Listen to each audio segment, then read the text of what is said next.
welcome to This Week in Hospitality Marketing, live show number 386. I am Lauren Gray, your host, and thank you for joining us on the last show of 2022. Of course, this isn't our show is ending. We just do it every year. We're in our ninth year now every week. It's the last show we get to squeeze in for this year.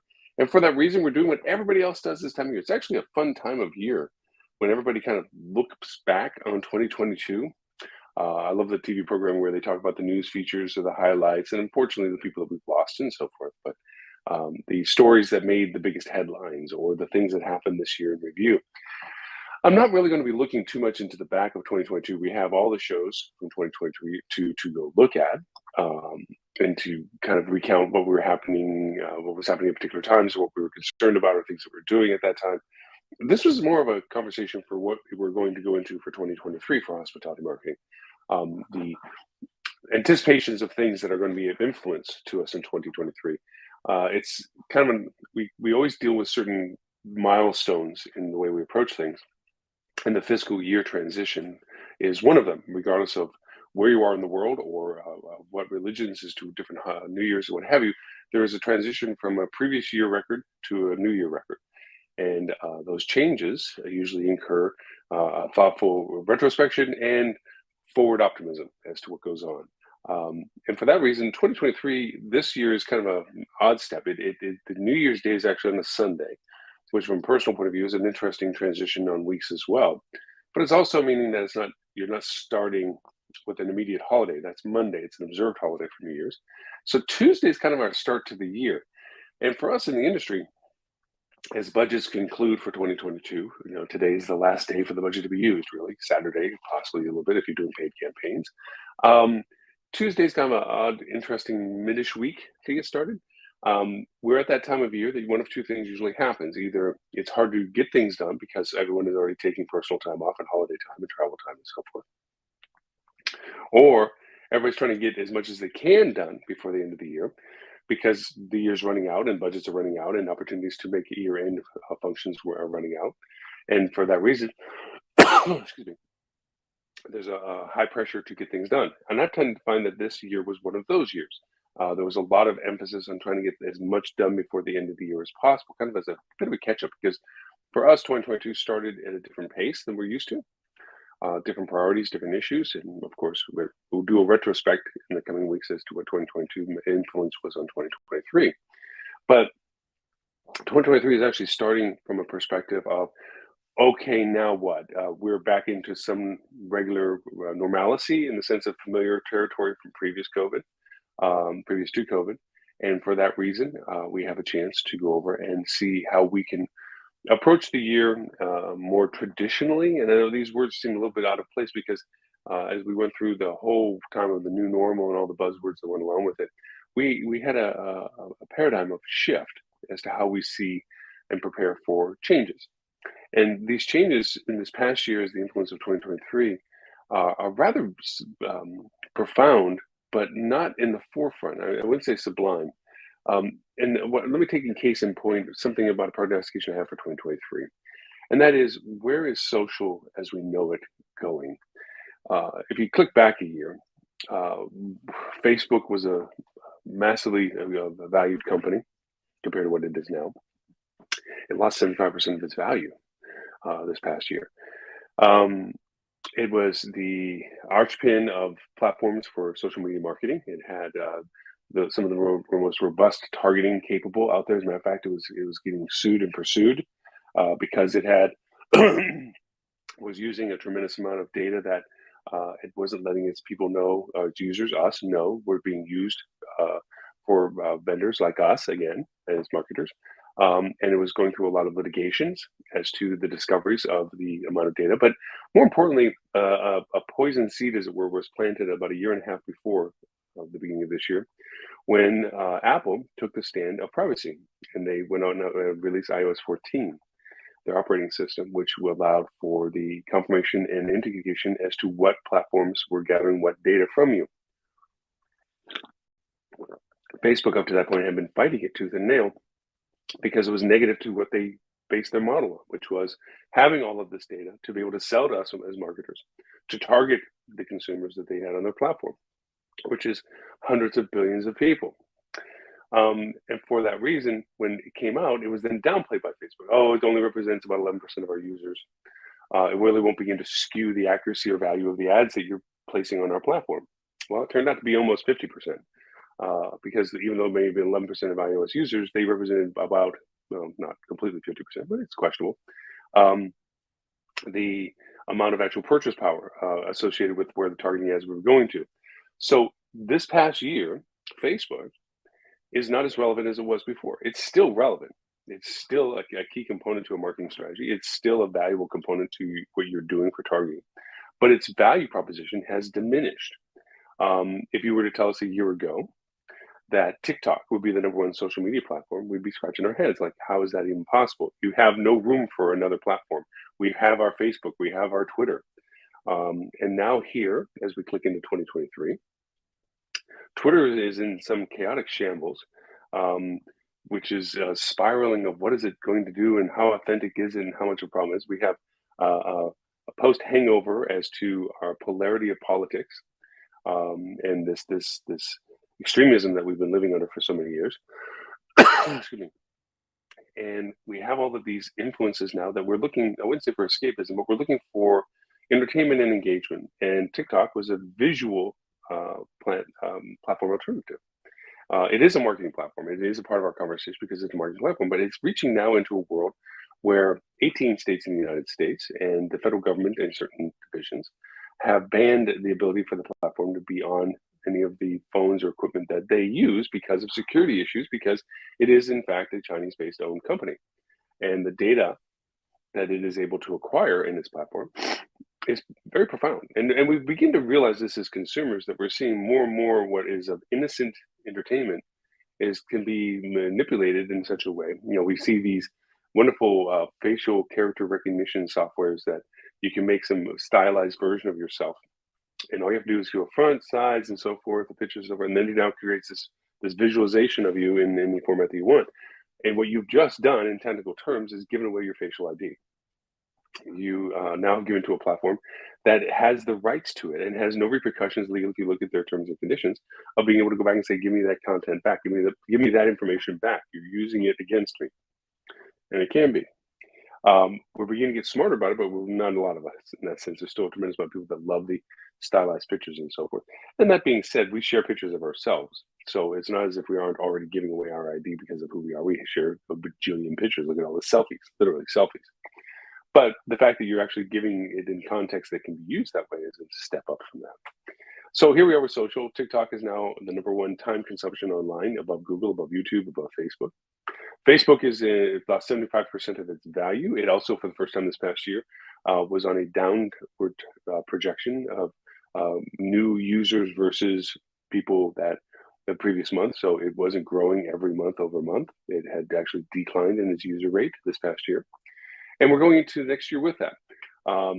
We have TikTok and its legal uncertainties. We have Twitter and its authentication and usability spiralings. We have Facebook and its validation of value, contribution, and so forth. And so here's social. And now we're seeing that, for instance, the US government is actually looking at moving legislation forward that would hold people liable for what they post on social. They're changing fundamentally, or they're proposing to change fundamentally, the perspective of social media communication. That it's not a free speech issue, that I can say what I want whenever I want. And look at the absolute nasty stuff that went around with Sandy Hook, the tragedy that was denied by someone, and the fact that they could walk around and say what they've said and create the pain and the sorrow that they did, hiding behind the free speech was anyway. The idea that these things are in our world creates some skepticism. We're changing fundamentally where we're gathering information from. I would like to include with that in the 2023 ideas that the OTT TV, CCV, is now much more of an influence than we are currently giving credit for in our marketing strategy. For those that may not be familiar with the concept of OTT TV, it is the programmable TVs, the smart TVs that we have been using now for many years. We've used platforms such as Roku, Samsung, Google TV, Apple TV. These are all on demand. We choose what it is we want to watch when we want to watch it. and you've seen a massive influx of very large organizations in this. Disney Plus, um, Paramount, Peacock. They've all decided that this is where they're going to go because the model of broadcasting has changed. If you think back in time, the broadcasting was based on the fact that an entity, a broadcasting company like CBS, NBC, and ABC, would produce content. It then had its affiliate stations that were granted its franchise rights in the location that it had broadcast coverage in. So a company, say in Des Moines, Iowa, would go to the FCC and petition to get a license on a frequency that they could broadcast on, that they would offer broadcast content, and they had guidelines to follow and so forth. And then they would go to an affiliation. And if there was already an affiliation with ABC or NBC, then CBS was the only other affiliation they could pursue if one had already been there. And so you got a license to go over the space. If this doesn't sound familiar from a branding perspective for hotels, I don't know what does. But that model existed, which meant that the channel that had the franchise license, that had the broadcast license to that market, was your source of data from that broadcast entity. To watch the production of ABC product, you had to watch the ABC channel in your market to see it. Then came cable, and cable allowed you to have a broad general spectrum from a source without necessarily a local broadcaster to share it. Well, we have Fox News, but that's another story. The idea was that this was the way that we communicated. But if you think of it, it is also very centralized because the people that controlled the content generated for ABC or CBS or NBC were powerful. And we say that for a fact because we know historically they were. They dictated what we saw, how we saw it, and what we understood it to be. And when news changed from being a reporting process to an entertainment process, that even got more exacerbated. So here we are with OTT, which is a platform that comes in, it's for internet connectivity, meaning that as long as you have a means to communicate with it to the TV, and that goes to your Rokus, your Apple TVs, your Google TVs, your Fire Sticks, your Amazon, then you have the medium to put content on it. Just for the very reason we have our show here on a TV channel, a hospitality channel. It is an OTT channel. It is a TV station. This is a TV show. We broadcast on the TV. You can watch it because you can go on any of your providers, the Rokus, the Apples, the Google, the Amazon, and look for the hospitality channel, and then from it, watch our show. You can see our content. I don't need to have a broadcast radio tower, TV tower. I don't have to go through all the expenses of franchises and licenses and so forth, and whether I can get into a market or not. I'm not in that, but here I am global. What we do on TV is represented in over 200 countries around the world. And anybody that has these products, the Rokus and so forth, and has the legal means in the country where they allow the broadcasting to come through, they can watch our TV channel. And I don't need to have a radio channel or pay a channel to give this content out to. Well, this whole medium of OTT it's known, but it's not known. It's familiar, but it's not being utilized yet. All too often, if you do watch OTT, if you watch YouTube TV or Peacock TV or Hulu Plus Live or Sling or anything like this, there are times where you see a commercial and then there's a little blank out saying this moment is brought to you by Google TV if you're watching Google TV. Or commercial will be back to the show soon. That's an unsold portion of advertisement.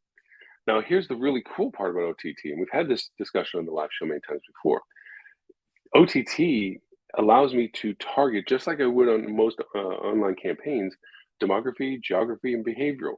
I can say that I want my ad, this particular ad, to run in this particular geographic location area to these demographically profiled individuals, okay, the ages and so forth, that are watching because they're interested in travel or they're interested in whatever it is that behaviorally I've identified. We talk about in persona building, actually. And from that, I now can produce and have that ad rendered in front of somebody watching whatever it is that they're watching on their OTT TV, on the channel that I've decided to advertise on. My ad, their neighbor who might be watching the identical channel at the identical time would not necessarily see my ad if they didn't fit my filtered category. So I'm able to target my actual visual medium advertisement to whomever I choose based on the criteria of the filters that I've decided. That's incredibly powerful. We've touted the value of that on the online for a very long time. We've talked about the idea that in Google as a search platform and Bing as a search platform, those are the two largest. There's smaller ones after that, and Bing is small by comparison to Google. we were marveled at the fact that we could identify people so granularly that we could advertise just to the people that we find that have the most interest in what we have to say. Facebook still does a great job of that. It doesn't do as good as it used to do, but it's still a valuable component to that. It has all that data of its users that it can tailor the messages that we decide to pay for them. It's just the accuracy of that reporting, the accuracy of it getting in front of the right people, is not as strong as it was 2 years ago now, 2.5 years ago. So for that reason, the shift of where things are going is changing. To the end for 2023, I think, in a prognostication point of view, OTT advertising is going to just begin to come into its own. There's going to be more people discovering that it is the gateway to get into it is not hard. The real resistance right now that I'm noticing from a lot of places that we're doing advertising for is just a lack of content. Nobody has made a video ad for themselves. Now, some companies have been progressive and they've been making video ads so they can put it on YouTube, advertisement on YouTube, on the website YouTube for visual advertisement. And they've done short snippet kind of stuff for their TikToks or their Instagrams where they have some visualization of their ads. But the medium dictates the message, and an Instagram ad wouldn't play well on the TV ad, OTT ad, because the visualization, the duration of it wouldn't be as persistent as it would be on a video. A video ad has a certain duration that's impactful, and it has a certain progression in most simplest of terms, the beginning, middle, and an end. Or an Instagram ad sometimes just has a presence. It's there. There's no beginning to the concept. There's no middle to the concept, and there's certainly not an end to the concept. And so because of that, the visualization you may make for one medium doesn't work for the next medium as easily. And so you want to make sure that you're prepared to make the content that you need for OTT TV. And that seems to be the only problem to it. Because right now, working with different channel providers, we've talked about them on the live show. We certainly got very deep with them on our podcast when we talk about particular tools. But we talk about certain platforms like Jamloop and AdCritter, and but now there's mediums that they're actually coming to you directly, like Roku. We have a communication relationship with Roku. We can deal with them because they are provided for a lot of different distributions. So by going to them, they actually coordinate many platforms we can go to. I have another one that's directly with Hulu, everything related to Hulu. And when you think about its engagement with Disney and ESPN and so forth, it's very, very, very large. It's actually Disney branding, Disney marketing that you're doing.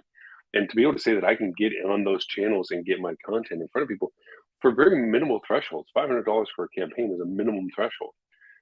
It's very profound because the value is there. Now, we have to change our metrics. We've had this discussion about ROIs, where ROI can't be the only measuring stick that you use when calculating the value proposition of these ad campaigns. As we know, there is a progression of engagement to go along with our guests. And that progression is discovery, education, okay? And then the possibility consideration of conversion.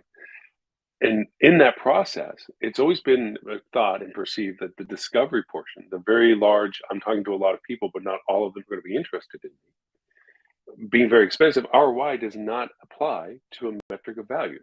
Because if you look at ROI for advertising into discovery, you're spending a lot of money with no real tangible direct value.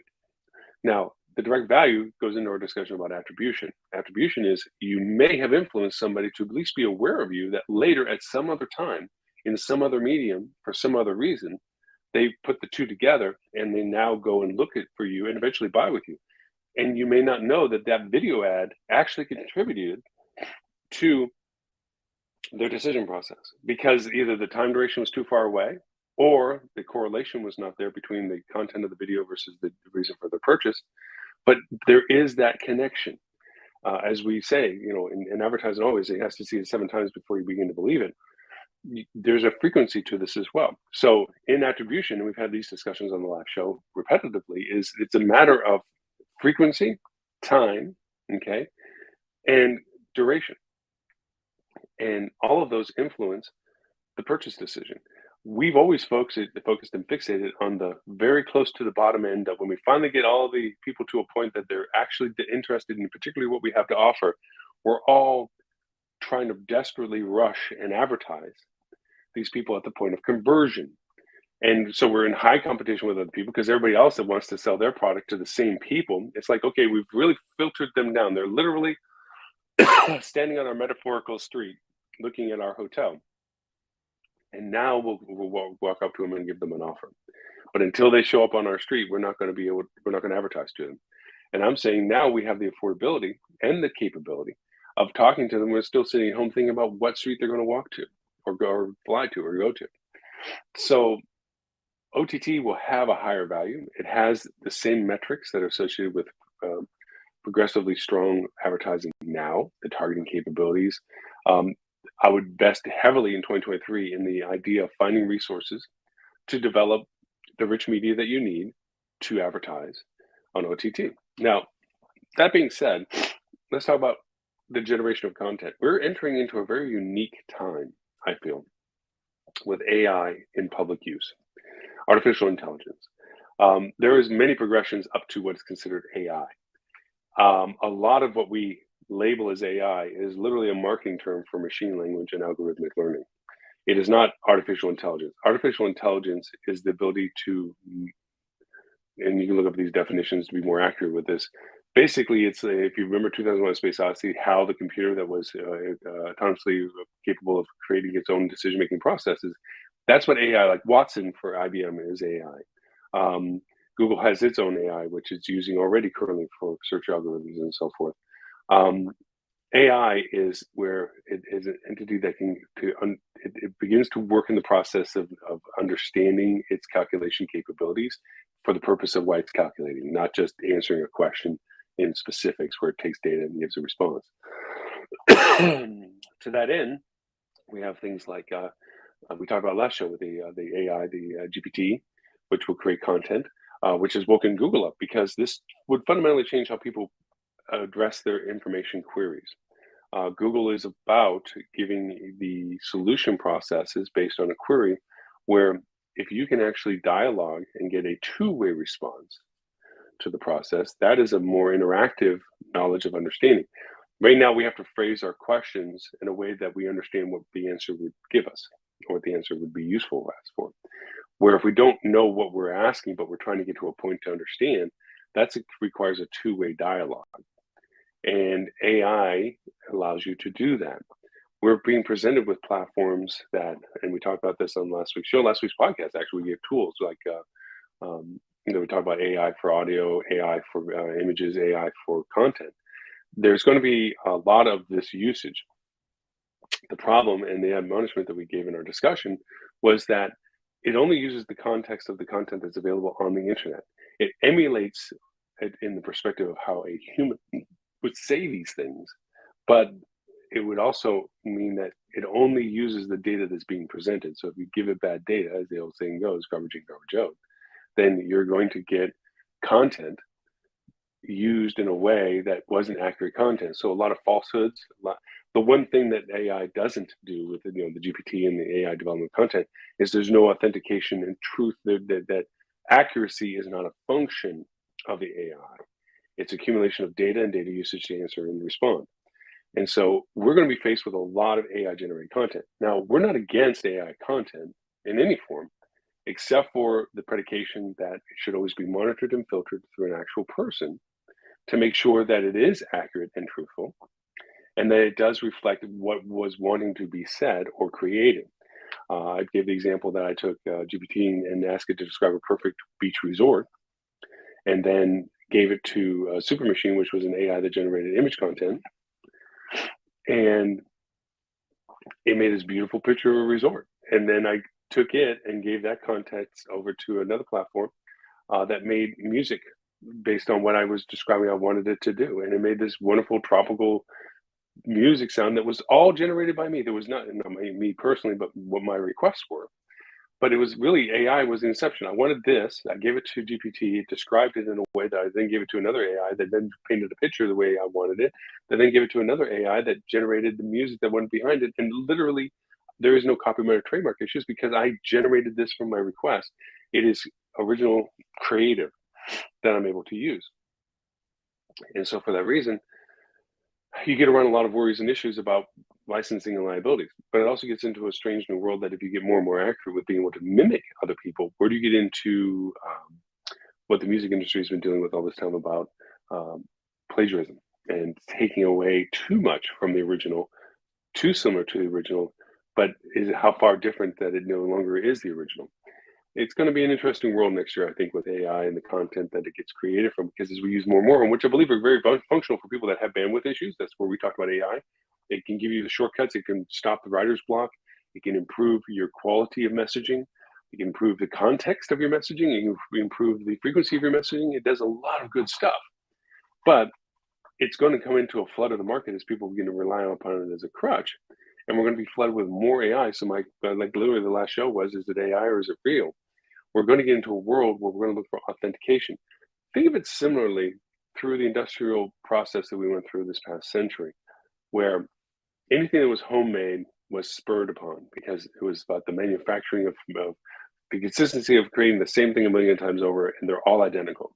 And people relished in the industrial perspective that it was machine made, that it was identical clone wise as to a previous item that was made, and it lacked that minor differences that homemade or non-industrial created. And people were very much against homemade. They were like, "That's old stuff. We want the new stuff. We want cars that look the same, manufactured the same. Take a panel off one, put on the panel on another one, so kind of thing." And that homemade version of stuff um, was on the downslide. Then it came back, where people were just like, everything's the same. I don't want everything. I want something unique. And they went back and rebounded back to the originality of the homemade or crafted things, artisan created product. I think we're going to go through that same type of cycle. I don't think it's going to happen all in 2023, but I do think we're going to get to the point of where we want non-synthesized music, or AI created music. We want non-created AI created imagery. We want non-AI created content, and have original conversations with people with original perspectives that we know are coming authentically from another person. And I think that is going to be a value proposition that we will live through in 2023 as people begin to first early adopt all these crazy things that AI can do, and then begin to realize that as helpful as they also are distinctly different than what they're replacing, and that there will be some comparison between the two. Um, I think also too in 2023 we're going to have billionaire fatigue finally come to a forefront. What I mean by this is we've always revered our billionaires as being people that ultimately know better than us. We at least defer to them that way because they're billionaires. They've been successful with what they've done, so therefore they must know more or be able to see what we see, but better in their interpretation. Because heck, they're billionaires. They succeeded in a way that we haven't succeeded by the very metric that we identify so much with, and that is money. The problem is that we just realized when we look at Elon Musk and what he's doing with Twitter, Bezos, the space race things, and so forth, that they're as human as we are. And that a lot of times, and it really boils down to having the brilliant people around you that you're smart enough to listen to and defer to their capabilities for the unique knowledge that they have, allows you to become successful with it. Yes, they may have financed the SpaceX, and look at how amazingly successful that has been. But that doesn't mean that Elon Musk actually made the Starlinks or made the technology to fly the rocket back down to a drone ship. But he certainly endorsed it, certainly financed it, and certainly had a part that made it influential for it to even succeed. It's not taking anything away from what billionaires can do.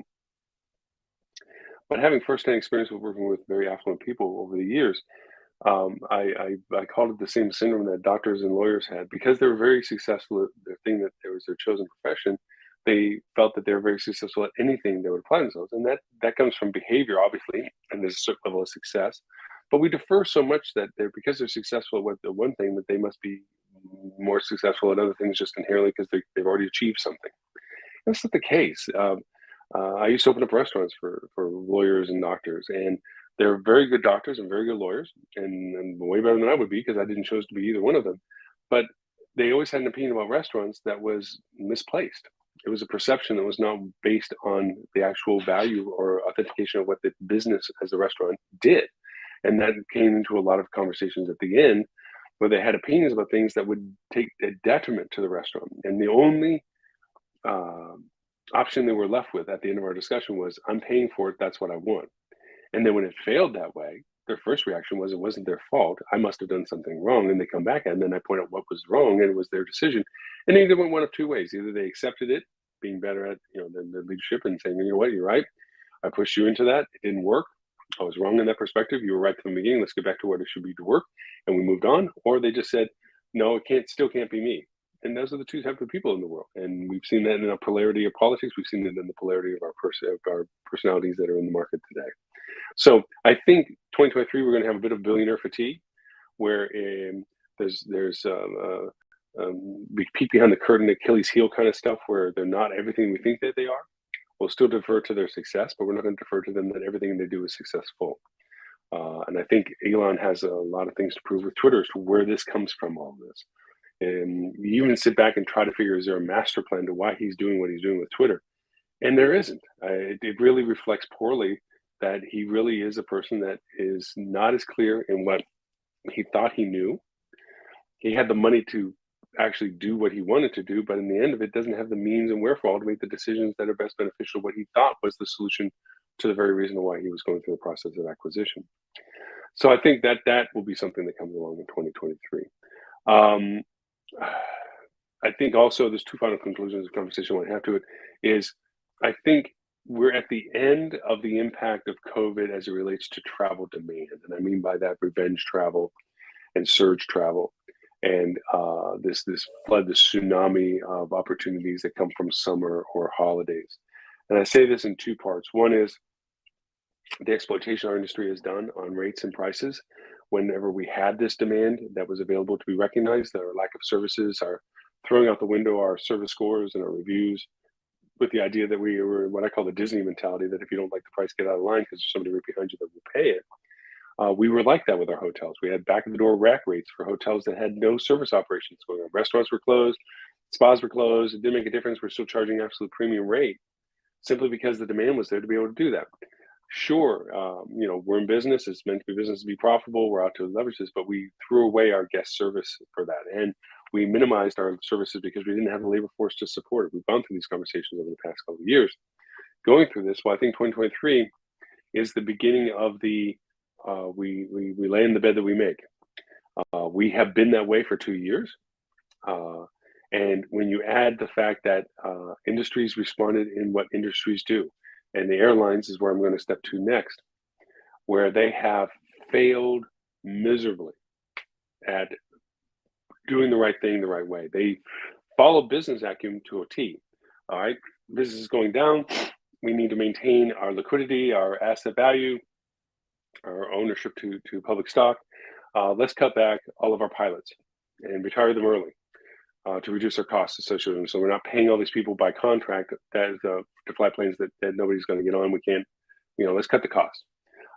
Let's save all that kind of money that we can. And then when the demand came back, they took the attitude that hoteliers took, which is like, hey, we only have these many planes. We're going to charge you premium rate.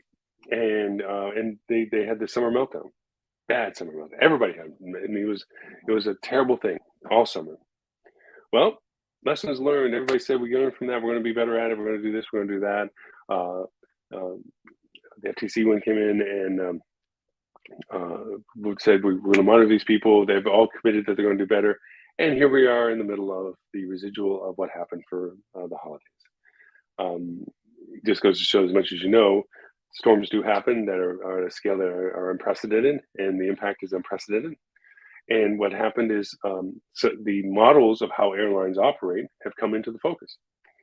We've condemned hub and spoke as a modality for airlines for years because of the increased need to have connecting flights. Why can't I just go from here to here? Instead, I go from here to there to over there. Why do I have to keep doing that? Why do I have to go to Orlando all the time when I'm in Delta? Why do I have to go to Dallas all the time when I'm in American Airlines? Why do I have to go to Chicago all the time with United? Those kind of things. So Southwest said, hey, we have this idea. We're going to do point to point. We're going to make a plane go from here to there and there to there. And then that way we can always get you direct flights. We have more direct flights to offer and we can keep our costs down, but we can still charge you as much, whatever. And here Southwest has a meltdown. And it wasn't just their model. The model actually works relatively well. And there are, I'm sure, many other contingencies. In my small way of looking at it, there's so many ways to back up off the ways of doing this, that the plane didn't make it from point A to point B to make it to point C, that there was a backup point B that could be used for the lack of mechanical to get to point C.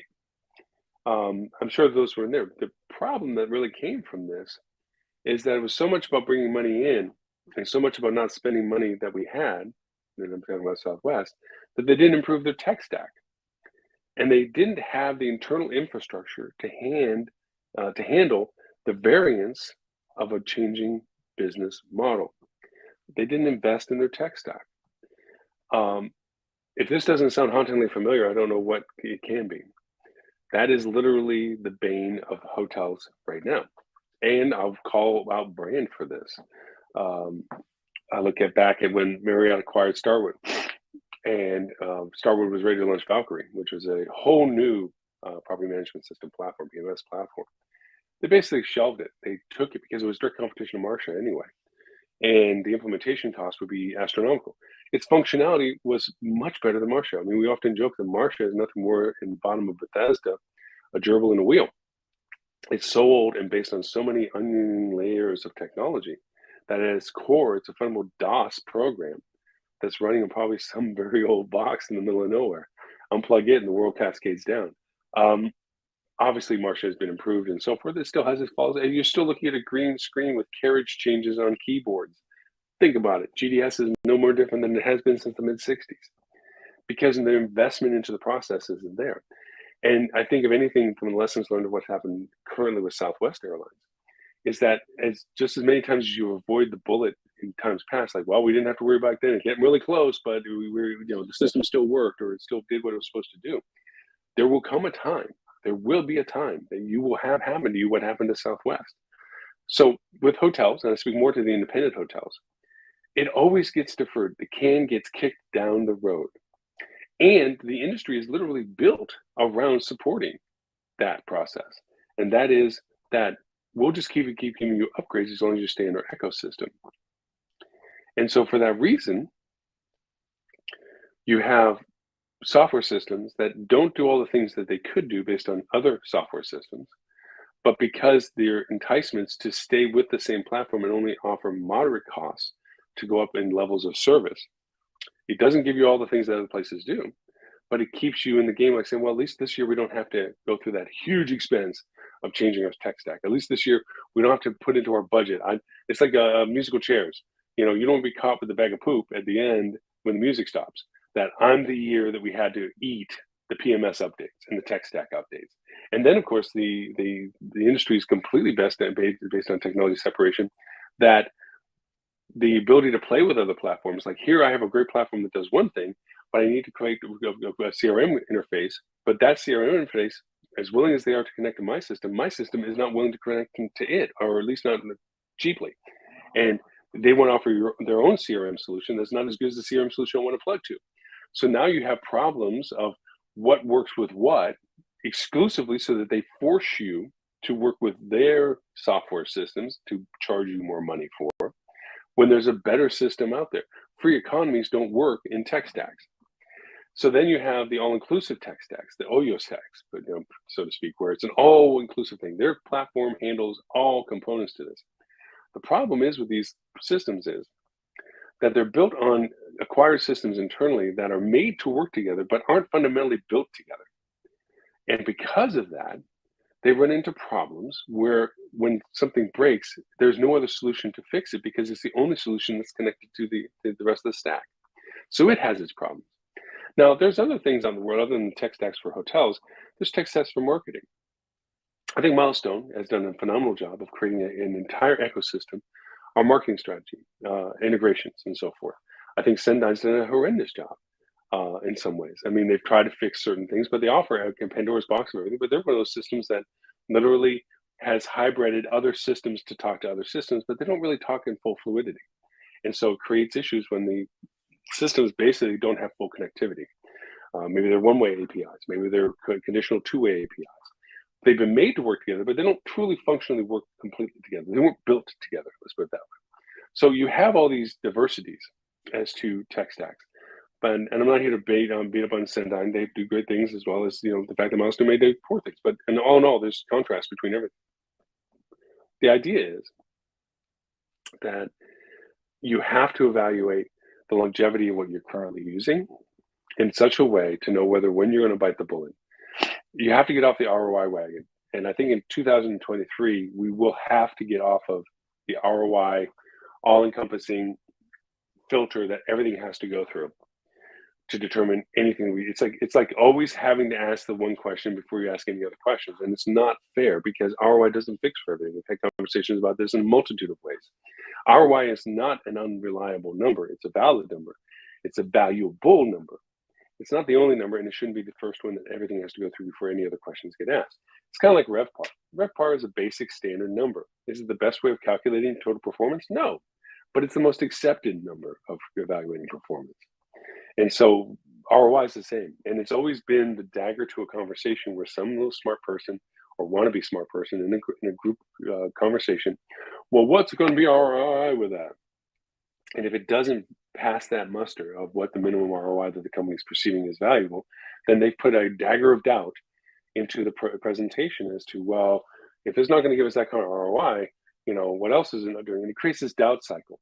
ROI is a great, useful tool. It's not the only tool, and it's not the first tool only. If the hammer doesn't work, then nothing else works after it. Is kind of what you're saying. It's like then everything looks like a nail. So ROI, as useful it is, should not be the first and only filter of all decisions. And it goes to tech stacks. Again, Southwest is probably the best, clearest perspective of that process. Look what happens when you don't do it, and look what the damage it's going to be doing to it. Not only are you losing potential business or current business, but you're losing a future value of the company because the reference point that people are going to have is like, remember December 2022? Yeah, well, that was Southwest. And they left out the buy, everybody else recovered, they didn't. Whatever, people are going to formulate their own answer to that question. For that reason, you have to be concerned about things that, yes, this is the year the music stops and it's time to get the tech stack done. But also, I think it is an indication to us as to what 2023 might be like. We're not going to be able to call high rates as much as we used to. I'm not saying this of everybody. There's no general way that everybody says it's going to happen to everybody the same way. There's going to be hotels that are going to be able to command massively high rates. The luxury travel segment has never really been hurt that much by everything that's been going on. There might be demand cycle, but not the rate cycle. The ADR is still there. The idea is that I think 2023, we're going to have a little bit of a hangover from our exploitation of the past 2 years. I think the revenge travel cycle is over. I think our rate tolerance is going to be diminished. I think we're going to see we're going to see a large rate readjustment perspective. Right now, everybody says what they always say at the beginning of every year. Rate's going to be this, and it's going to grow 3 to 5%, 3 to 7%, 4 to 7%, whatever. And 6 months in, massive realignment. We're actually going to be down this much. We base it on expectation, actually. We know this is what the optimism followed by pessimism or reality. I think we're going to have factors that are going to influence that. I think we're going to have a lingering taste as to the desperation of that. The systems that we're just taking for granted to operate correctly, flight systems, hotel systems, through the failures that have already happened and the ones that might still be yet to come. I think there's going to be a skepticism for travelers, a more direct communication requirement. And for that, they're going to need direct communication capabilities. And if you're not up on your game on communication, if you're not up on your game on conveying what you have to say and being able to receive what's being said back to you, you're going to find yourself at a detriment compared to those that are. So those are my prognostications for this year. I hope that you agree with some of them and disagree with them, whatever it is. If you have an opinion about any of these or any of your own that you would like to share, I will be happy to share with always. Just so you know, we always have a talkback function that we do for the podcast, and we also do for the live show. The link to it is jo.my,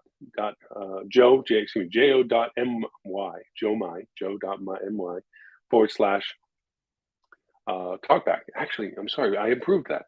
It's hdm.news/talkback. And on there, you can actually record yourself and say whatever you want to say and give a comment or feedback and answer a question. I always throw a question up there that you can answer.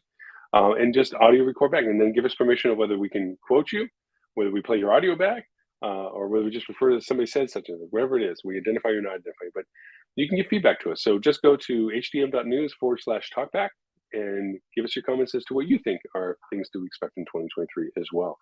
If you want to send me an email as to this show, any show, podcast, I answer each and every one of them.